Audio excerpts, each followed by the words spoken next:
Hey everyone, Jamie Meloni here, host of the all-new That Business Show 2.0, where business becomes show business. I want to talk today about podcasting. Get a lot of questions about the topic, and I myself, being a podcaster and 3.5, 4 years of experience between radio and doing the program here. So thought I'd share some tips on how to get started with your own podcast. It's a growing medium and a pretty fairly simple way to get additional exposure for your business, or maybe you just like to do it even as a hobby. Meet additional people as guests on your program. It's just a great way to develop content that differentiates yourself from other people around you. I started, on radio 3.5 years ago, and didn't really consider myself a podcaster, but a radio show host is still, a form of, of podcasting. A podcast, you'll get several different answers to what one is, but in short, it's any type of regularly produced episodic content that's either audio or video in nature. And so being a radio show, you're obviously producing regular audio content, but a podcast is much different than what a radio show is and how the content is delivered. A podcast is designed for a niche specific audience, and it's designed to be listened to from beginning to end, and it's a much more personal connection with the listeners. Radio being a much more broad listening medium. That's why you hear radio show hosts continually, what they do, reset the program. You're currently listening to, 1220 XYZ. I'm your host, Joe Schmo, and we're, Tampa's top 40 go-to station. So it's because the listeners are constantly resetting. They say every 10 to 15 minutes, you're talking to an almost entirely different base of listeners on radio versus what you're doing on a podcast. And so the first step in choosing, to do a podcast is what your show is going to be on and who your niche audience is. So who is it that the show is designed for? It's like writing a book. Who are you writing the book for? Who is your podcast for? And you don't want to cast too wide of a net, because in podcasting, it's much more effective to have a smaller integrative audience than millions of listeners. And even to get to the millions of listeners point is not common with the do-it-at-home podcaster. And so you want to focus on something niche and become an influencer in that specific area. So whether it is something around a hobby that you like, a community cause, your job, or something specific within your job, or maybe a political issue that you're passionate about, whatever it is, you want to become a influencer in that marketplace. So after you've decided on your topic and who your podcast is for, the next thing that you'll want to do is you want to have a logo designed. Logos, I recommend spending a little bit of money and getting something from an actual graphic a designer that is reputable and can give you some different examples to look at. But if you want to save money, there's sites such as Fiverr or 99 Designs, and there's several others. What those are sites where you can put out to a community of designers or community of whatever it is that you're looking for. I'm talking about logos here specifically, but those sites you can get a variety of different things, from a logo to website design, to blog posts, whatever it is that you like. I mean, you've got all kinds of content providers on the site, and it's also a great place for freelancers to pick up additional work. And so you want to have your logo designed, and what it is, the site I think takes $99, and then whatever it is that you offer above and beyond that base price point then goes to the designer or the developer whose artwork that you choose. And when I started That Business Show 3.5 years ago, I needed a logo, and I went to 99 Designs and I offered $300. So it was $99 to the site and then $200 to the winning designer. You tell them what you're looking for, the idea, and then I got 250 submissions to choose from. And so it was a very healthy competition, and you whittle it down into stages, and then finally, the final rounds before you make your decision. And you get a lot of content to choose from. One thing to be mindful of, though, when you use those sites is that you check around with the logo designs that you like, and make sure that they are not pulled from other sites or in any way stolen from other companies, because some designers out there will take designs that are already in existence and try to reduplicate them, or I should say duplicate them on the site, or maybe make a little tweak to it to say it's original, but in actuality you are infringing on somebody's trademark. So be mindful of that. Look for something that's creative before you make a final decision. Put it out there to your sphere of influence. See if anybody says that looks like this logo or that looks like that logo. Be mindful of if you use an acronym of sorts. For instance, when I decided to do that business show, I didn't want to use TBS as part of my logo because TBS is a media station. And because I'm in media technically, if I was ever to get to some large capacity with the show, TBS, the media channel, may say that I'm infringing on their trademark letters TBS. So some mundane little things like that can come back to bite you. If you're just going to remain a small, uninfluential, podcaster, TBS would have never, would not come looking for you or looking for me. But something still, though, to be mindful of, because if you start something, you want to continually grow it. So it's best to plan at the beginning stages so you don't have to deal with, lawyers, later on in the stage and have to change a logo, which is really the identifying mark of any business. And so a logo is key to designing your podcast. Once your logo is created, make sure that you get the logo in a variety of different formats. Another reason to use a graphic designer, if you have a friend, simply whip up a JPEG image in Photoshop. You may not send you all the different formats, such as .aep and some of the other different things out there for use in different types of files. And so you want to get a whole collection of different types of formats, also transparent copies of the logo also. And then from there, you're going to want to begin to get the show ready for iTunes. Now, to get the show up on iTunes, first your logo needs to be designed in the size of 1400 by 1400 pixels. It's a little square, and then if you go on iTunes, all the little squares you see are their logos in that size. So 1400 by 1400 is the logo size for iTunes. So you need that for submission up to iTunes. After, let's say you've already recorded your shows, and I'm going to assume you have a computer, you're going to have some type of recording equipment that's come standard with computers these days. Microphone selection is a very key. There's a few different brands that are recommended. I myself have always used Studios, so I don't know those brands off the top of my head. But any great podcasting community, a couple posts will give you some recommendation and links onto the microphones.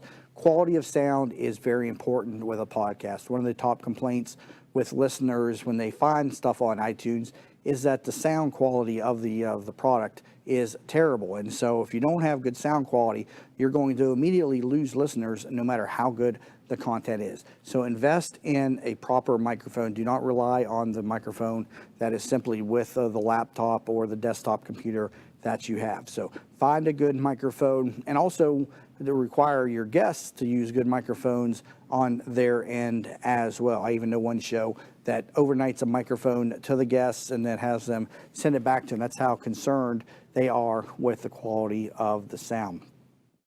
After you have just recorded some content, it's best to get into, you want to define what your release schedule is going to be.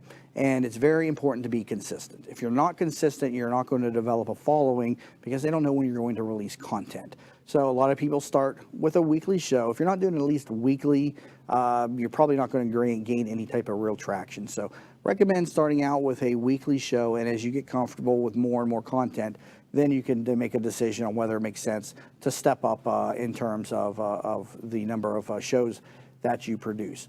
But when are you going to release it, and follow that schedule? So pre-record a number of shows before going to iTunes or SoundCloud or wherever it is that you want to release the content, and then begin to release them on a set schedule. So before you release your first episode, if you're going to do something weekly, I'd recommend that you record 4 shows and have 4 weeks ready to go so that you can get in a routine of recording at least something once a week. And if something goes awry, then you have content to keep you, with new episodes coming out. The next thing you need to determine is who is going to host the show. Now, you can host the show on your own server, and a service, or I should say a program called Podcast Generator, is a free service or add-in for a server that will get you an RSS feed, and it will get you set up to submit the show right to iTunes from your server free of charge. It's a free download.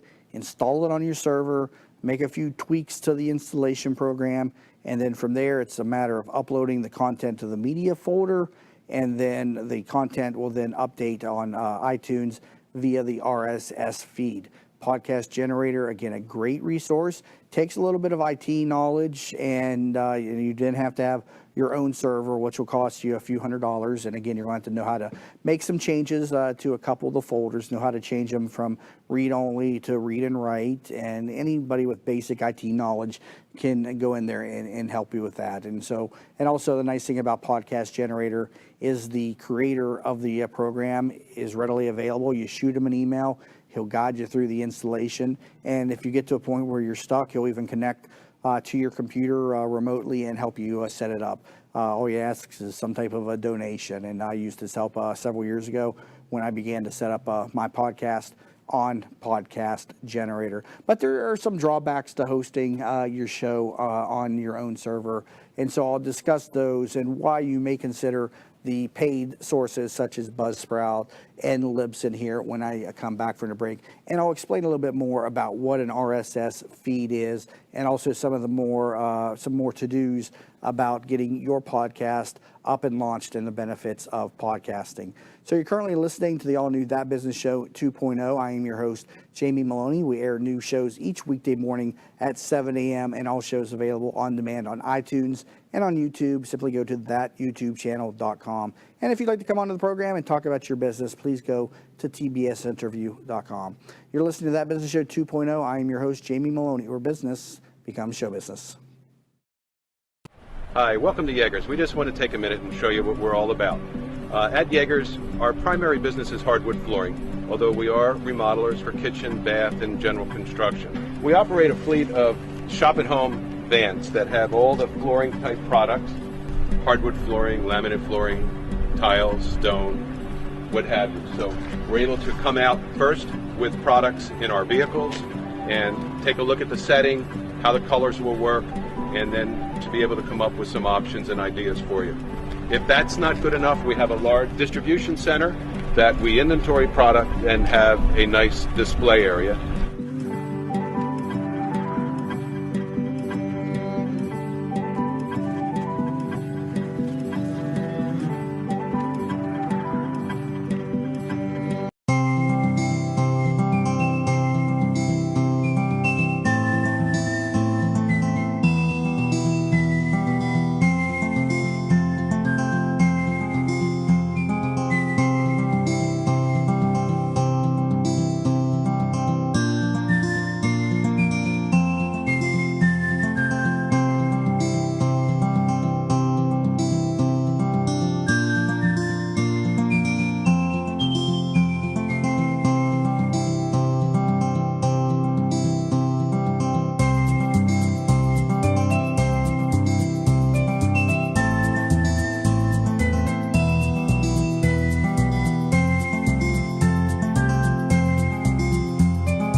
Hi, Jackie Skelton from JR World Travel here. If you travel, you need a licensed professional travel consultant, not a computer. Your licensed professional consultant can get you more for your time and your money. Value for your money and experience, not marketing salesmanship. When you're sick, you call the doctor. When you need legal advice, you call an attorney. So the next time you want to go on any type of travel, call your licensed professional travel consultant who actually represents you. We specialise in group travel, family reunions, weddings, to escorting large groups or making special arrangements for the disabled. Please call 844-249-0190. We are a full-service travel consultancy offering worldwide concierge service. Air, land, sea, rivers, resorts, locally, nationally and internationally. Remember that number, 844-249-0190.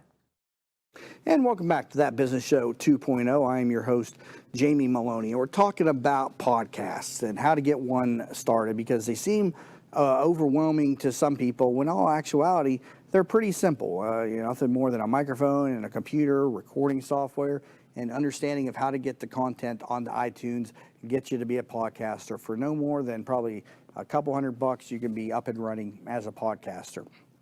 So I was talking about how to deliver the content. And the first thing is you got to understand what an RSS feed is. RSS stands for, I've actually heard it stand for a couple different things. I always say really simple syndication. Syndication means distribution of the content to mass sources. If you're a syndicated show host, for instance, you're on multiple platforms. And so it's a way to easily syndicate or mass broadcast your show to multiple platforms. And in this situation, you're sending it to iTunes. An RSS feed is then read by an RSS reader and then reproduces the content that you're sending it. iTunes is unique in the sense that you send them your RSS feed. Other sites you actually upload the content to, but you don't do that on iTunes. And so you go there, you submit with Podcast Generator, for instance. In the setup screen, there'll be after you've inputted all of your stuff, it'll generate the RSS feed for you. And then you download iTunes. I think most people are familiar with iTunes. And then you go to the store page. And it's a little tricky to find out how to submit a podcast to iTunes. They don't make it very clear and in bold letters, somewhere on iTunes. But you download iTunes and you go to the store main page. And over on the right-hand side, there's a little line that says Submit a Podcast. It's by no means noticeable. But if you click on that, it's going to bring you to a screen and ask you for your Apple ID and login. And from there is where you can submit a podcast. And you can submit as many as you like as far as I know. And all you do is you copy and paste that RSS feed. The RSS feed, again, is a URL. And if you've ever looked at an RSS feed, you've got to use Internet Explorer to read them. Google Chrome doesn't read them, or maybe it does under a different setting. Edge doesn't understand RSS feeds. I always have to look at mine inside of Internet Explorer. But it's just line by line items of each of your headlines, your descriptions, and then the file is attached, whether it's an audio or a video. You copy and paste that, and then every time that you upload a new episode and if it's Podcast Generator, to your media folder, the RSS feed automatically updates, and you don't have to update all the other sites. And then there are many other podcasting sites that you could then go and submit your podcast feed to. And the nice thing is you don't have to update the different sites. When you update the media folder, or if you use Libsyn or Buzzsprout, when you upload the new episode, that automatically updates the RSS feed. And so all the other sites are staying fresh as a result of just that RSS feed. And there are a lot of other sites to submit a podcast to. iTunes being the number one site that you want to submit to. After that, a very popular site is SoundCloud. SoundCloud right now, just be mindful if you're only using SoundCloud, there's a lot of talk about them going bankrupt or out of business here within the next year. They're in some financial problems. And so if you only are hosting your content on SoundCloud, now's the time to begin setting it up on some other site. I do know a few people here who only use SoundCloud. They don't put it onto iTunes. The way SoundCloud works versus iTunes is you go to SoundCloud and you can upload your file to that site. You don't actually need an RSS feed. Now, SoundCloud will produce an RSS feed for you. You can use SoundCloud to generate an RSS feed the way that you can Podcast Generator, but I don't recommend that right now because of the position that SoundCloud is in. Also, SoundCloud attracts a lot of bots, a lot of fake profile users. I get a lot of inappropriate messages through SoundCloud and false users through these bots, and so it's kind of been overrun a little bit on that site. So SoundCloud, though, does have a very good a base of listeners, but it's not so much designed for the podcaster, more so as it is the musical artist. And so, again, SoundCloud, another resource to submit your podcast to. You don't necessarily need an RSS feed for that. You actually upload the file to SoundCloud. iTunes, though, you submit the podcast to and via the RSS feed, and then multiple other sites where you do the same thing. and good ones are Stitcher. Stitcher is very popular behind iTunes. Spreaker.com is another resource to submit podcasts to. Google Play now has a podcast ability to submit podcasts to the site. A little tricky to find that. Make sure that you're logged into your Google account. And the only way I can even still find how to submit a podcast is to type in their search box, submit a podcast, and it gives you this funky URL to go to, and then from there you're able to upload the RSS feed. So again, the submission of the podcast is not a simple thing to do, even on Google. And I find Google to be kind of difficult to manage the way that they got so many different pieces in various places. The whole Google thing is confusing. They have so many different things associated with the account that it's just not centralized in any user-friendly capacity, at least not in my opinion. But Google Play being another resource that you could submit your podcast to. Blueberry, which is spelled Blubrry. There's no E in it. It's not Blueberry. It's Blueberry. Blubrry. That's another free podcasting site that you can submit your show to. Playerfm.com. TuneIn. Those are some other sites that you can submit to.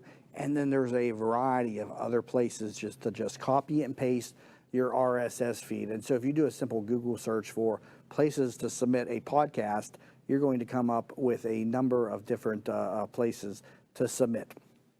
Now, going back to earlier what I said about choosing a provider to host your content and to develop the RSS feed, I had used Podcast Generator for many years, but recently switched to Libsyn, due primarily to the statistics that Libsyn provides. And I'm sure Buzzsprout is very similar to what Libsyn is, but I don't use Buzzsprout.